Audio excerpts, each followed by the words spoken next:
Assalamualaikum warahmatullahi wabarakatuh. Alhamdulillah, assalatu wassalamu ala rasulillah wa ala alihi wa sahbihi wa mawala ba'du. Baik, teman-teman sekalian, kita kembali akan berkenalan dengan salah seorang sahabat mulia Rasulullah dalam program Orang-Orang Mulia di Sekitar Rasulullah SAW. Mereka adalah orang yang hidup bersama Rasulullah, laqiya Rasulullah, ketemu Rasulullah, aslama, menikmati keindahan dan kenikmatan Islam, wa tufiya alal muslim, dan wafat dalam keadaan muslim. Di antara lebih dari 100.000 para sahabat Nabi itu ada nama Hatib bin Abi Balta'ah. Ya. Hatib bin Abi Balta'ah ini ada mengatakan dia berasal dari Yaman. Ya. Bersahabat baik dengan Az-Zubair ibnu Awam radhiyallahu anhu, seorang sahabat terkemuka Rasulullah SAW. Sering ke Makkah Al-Mukarramah dan kemudian menetap di kota tersebut. Dan ketika Rasulullah SAW menyebarkan Islam, dakwah, maka Hatib bin Abi Balta'ah ini termasuk orang-orang yang masuk Islam pada awal-awal dakwah di masa muda.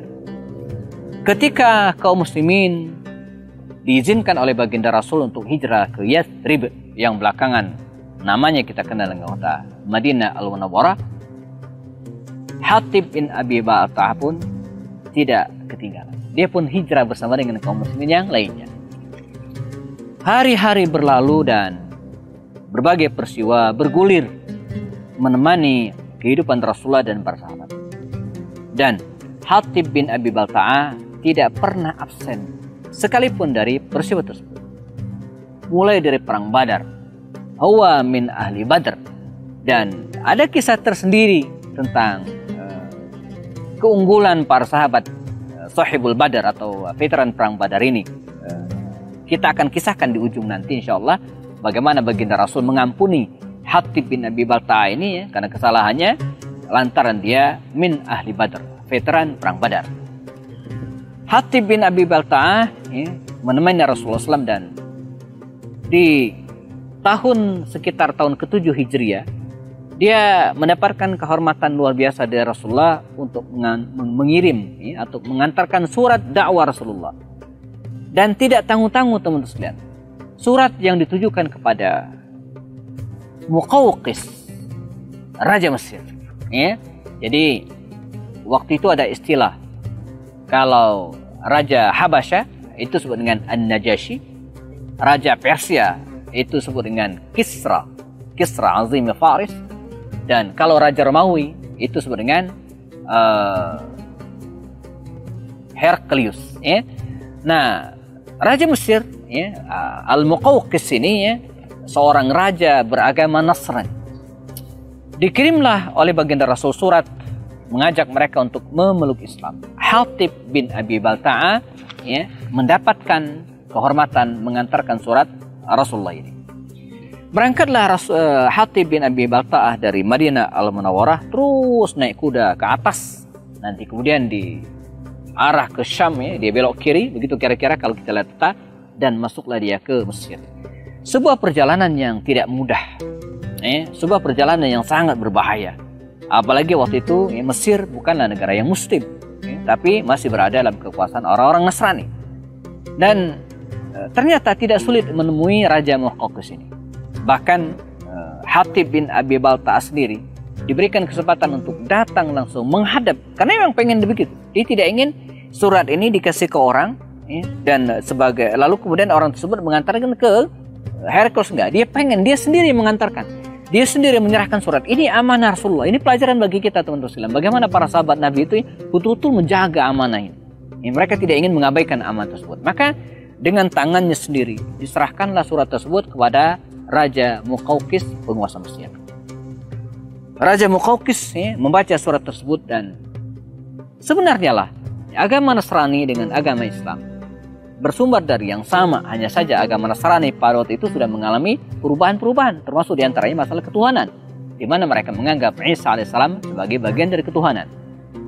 Sisi yang lain banyak kesamaan, sebagian juga Raja Habasyah yang juga menghormati ajaran Rasulullah SAW dan mengatakan bahwa tidak ada perbedaan kecuali sedikit. Sebenarnya lah Raja Muqawqis ini sudah tertarik dengan Islam, ya. Hanya karena barangkali khawatir dengan jabatannya, khawatir dengan kekuasaannya, khawatir dengan apa yang dimiliki selama ini akan hilang kalau kemudian dia masuk Islam, sekalian, ya. Maka kebenaran itu kemudian disembunyikan di dalam hatinya sendiri. Dia tidak berani menyatakan keimanan tersebut. Dan cukuplah dia menghormati Rasulullah dengan mengirimkan salam untuk beliau dan mengirimkan hadiah untuk Rasulullah berupa 2 orang wanita mulia, yaitu Maria Al-Qibtiyah dan Sirin Al-Qibtiyah, bersama dengan seorang budak laki-laki juga dan beberapa ekor keledai, ya. Dan inilah hadiah Raja Muqawqis ini kepada Rasulullah SAW, dikirimkan ke Madinah Al-Munawwarah. Nah, bagaimana sikap Rasulullah ketika mendengar kisah tentang Raja Muqawqis yang suratnya dihantarkan oleh Hatib bin Abi Balta'a ini? Kita akan jelaskan pada sesi berikutnya. Tetap bersama kami, jangan kemana-mana. Hatib bin Abi Balta'a. Kita sedang berkisah tentang sahabat Nabi, seorang utusan Rasulullah kepada Raja Muqawqis. Kita pada kisahkan pada sesi sebelumnya bagaimana Hatib bin Abi Balta'a ini, ya, pulang membawa hadiah dari Raja Muqawqis yang sebenarnya sudah mengetahui tentang kebenaran Islam namun tidak masuk Islam. Maria Al-Qibtiyah akhirnya diambil oleh baginda Rasulullah SAW, dan Sirin, ya, diberikan kepada Hasan bin Thabit radhiyallahu anhu. Bahkan Rasulullah kemudian memuliakan Maria Al-Qibtiyah ini yang tadinya seorang budak, seorang kiriman, oleh Rasulullah dimerdekakan.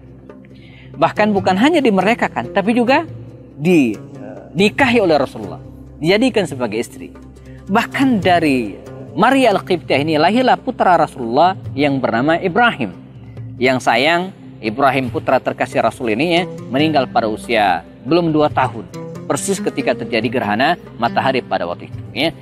Dan bagaimana dengan Hatib bin Abi Balta'a? Dia terus, ya, mendekati Rasulullah SAW dan tidak pernah absen dari perjuangan bersama Nabi SAW, sampai pada akhirnya mereka tiba pada Yaumu Fathi Makkah, pada peristiwa pembebasan kota Mekah. Dan Nabi pengen Mekah ini tunduk, takluk di bawah kekuasaan kaum muslimin tanpa peperangan. Nabi pengen membebaskan kota Mekah tanpa darah. Untuk itu beliau berangkat dari Madinah Al-Munawwarah menuju ke Makkah Al-Mukarramah, ya, bersama dengan 10.000 tentara secara diam-diam. Nabi merahasiakan keberangkatan mereka tersebut, bukan hanya kepada musuh tentu saja, tapi kepada kaum muslimin sendiri. Ini kita belajar tentang sebuah ketaatan. Bayangin, para sahabat 10.000 orang diajak oleh Rasulullah untuk berangkat dan mereka tidak tahu mau kemana, ya. Sebab kalau Rasulullah menyampaikan sejak awal, khawatir ini bocor ke musuh, lalu kemudian musuh menyiapkan diri dan terjadilah peperangan. Nabi tidak ingin perang. Rasulullah cuman pengen membebaskan kota Mekah itu, teman-teman sekalian, tanpa pertumpahan darah sama sekali. Maka berangkatlah pasukan Rasulullah bersama dengan 10.000 tentara, ya, menuju ke Makkah Mukarramah. Dan tibalah di suatu tempat, Nabi pun mengabarkan kepada mereka bahwa kita akan ke Makkah. Ada rasa senang yang luar biasa yang bergemuruh di dalam dada kaum muslimin. Bagaimana tidak? Mekah yang selama ini menjadi tanah air mereka, kelahiran sebagian para sahabat Nabi, golongan muhajirin tentu saja. Kota suci, di situ ada Ka'bah. Dan ini target Rasulullah, Mekah harus ditaklukkan, harus ditundukkan, harus dibebaskan. Supaya apa? Supaya mereka bisa menyempurnakan Islam. Sebab di antara rukun Islam itu adalah haji dan umrah atau haji. Bagaimana mungkin bisa melaksanakan ibadah haji kalau Mekah sudah atau masih dikuasai oleh orang-orang kafir Quraisy?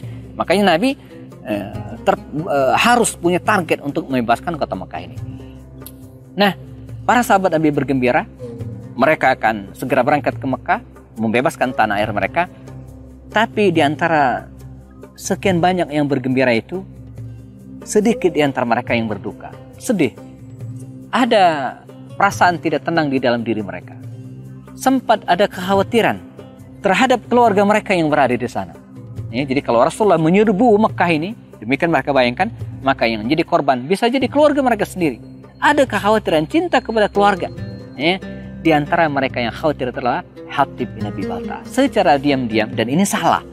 Dia kemudian, ya, mengirimkan surat dibawa oleh seorang wanita, ya, diperintahkan untuk jalan duluan, membawa surat Hatib ini ke keluarganya di Mekah Al-Mukarramah. Ini tindakan biasa sebenarnya, tapi sangat membahayakan. Sebab manakala perjalanan Rasulullah ini diketahui oleh orang-orang Mekah, sekali lagi mereka akan menyiapkan pasukan dan akan terjadi peperangan. Nabi tidak pengen. Ya. Maka ketika Nabi akan berangkat, malaikat memberitahu Rasulullah tentang bahaya ini. Kata Rasulullah kepada Ali bin Abi Thalib, "Ya Ali, kejar. Di depan sana ada seorang wanita yang telah mendahului kita. Cegat dan geledah dia." Ali dengan beberapa orang sahabat Nabi segera bergegas mengejar perempuan tersebut dan ditangkap. Awalnya diperiksa, dia tidak mau mengaku. Diancam oleh Ali bin Abi Thalib ya, untuk menggeledah seluruh pakaiannya kalau tidak mengaku. Pada akhirnya wanita ini ya, mengeluarkan dari gulungan rambutnya semacam lembaran ya, dan tertulis di situ pesan atau surat dari Hatib bin Abi Balta'ah kepada ya, keluarganya di Makkah Al-Mukarramah. Ini pelanggaran, membocorkan rahasia negara. Ini kesalahan. Maka Hatib bin Abi Balta'ah kemudian dipanggil oleh Rasulullah dan kemudian diinterogasi. Dia menjawab dengan apa adanya, "Ya Rasulullah, bukan maksud hati pengen membocorkan rahasia perjalanan kita, tapi saya pengen ya, keluarga saya juga yang berada di sana selamat." Kata Rasulullah, "Kita tidak akan membunuh mereka. Kita tidak akan ya, menghabis mereka, tidak. Kita cuma pengen ya, agar Mekah itu kita bebaskan sehingga kita bisa beribadah dengan nyaman, melaksanakan tawaf, sa'i dan seterusnya." Namun Hatib tetap melakukan kesalahan. Bahkan sahabat Rasulullah Umar bin Khattab sempat menegaskan, "Ya Rasulullah, izinkan saya memenggal leher orang munafik ini." Jadi disebut Umar sebagai munafik. Mengapa? Karena dia berada bersama Rasulullah, tapi hatinya bersama dengan orang-orang kafir Quraisy tersebut. Gitu ya. Haza al-munafik. Tapi apa kata Rasulullah? La ya Umar, tidak ya Umar. Hawa min ahli Badar. Hatib ini veteran perang Badar. Dan Allah sudah mengampuni, memaafkan veteran perang Badar. Jadi luar biasa. Jadi veteran perang Badar itu, kalau ibarat pangkat ketentaraan itu, yang paling tinggi. Ya, yang paling tinggi derajatnya. Bahkan setelah Rasul meninggal, mereka mendapatkan kehormatan yang luar biasa. Dan Hatib minhu, salah seorang di antara mereka. Nah, dari sini kita juga mendapatkan pelajaran teman-teman sekalian bagaimana Rasulullah bisa memetakan kesalahan para sahabatnya. Ya, ada kesalahan yang sifatnya substansi, pokok, ya, inti, tapi ada kesalahan yang sifatnya teknisi, kesalahan teknis, dan itu tidak fatal. Dan Hatib bukan melakukan kesalahan yang sifatnya substansi, tapi melakukan kesalahan yang sifatnya teknis dan dimaafkan oleh baginda Rasul Shallallahu Alaihi Wasallam. Maka singkat cerita mereka berangkat ke Mekah Al-Mukarramah dan dengan izin Allah SWT di bulan Ramadan Mekah tunduk takluk dibawa ke kawasan kaum muslimin ya, min ghairi damin, tanpa ada pertumpahan darah sama sekali. Nah, bagaimana dengan Hatib bin Abi Balta'ah? Allah memberikan usia yang panjang kepada Hatib bin Abi Balta'ah ini. Dia sempat membersamai Abu Bakar Siddiq, membersamai Umar bin Khattab radhiyallahu anhu, sampai kemudian dia meninggal dunia di masa pemerintahan Sayyidina Utsman bin Affan radhiyallahu anhu. Semoga kita diberikan generasi-generasi yang kuat, generasi-generasi yang tangguh, ya, tapi juga generasi-generasi yang gentleman, yang mau mengakui kesalahannya ketika dia betul-betul melakukan kekeliruan. Dan lebih dari itu kita berharap juga semoga Allah SWT ya, menjadikan kita ya, satu ruangan, satu tempat bersama dengan orang-orang mulia di sekitar Rasulullah ini di surga nanti, amin ya rabbal alamin. Demikian, semoga bermanfaat. Kita ketemu lagi pada sesi berikutnya. Tetap bersama saya Happy Andi Bostoni. Assalamualaikum warahmatullahi wabarakatuh.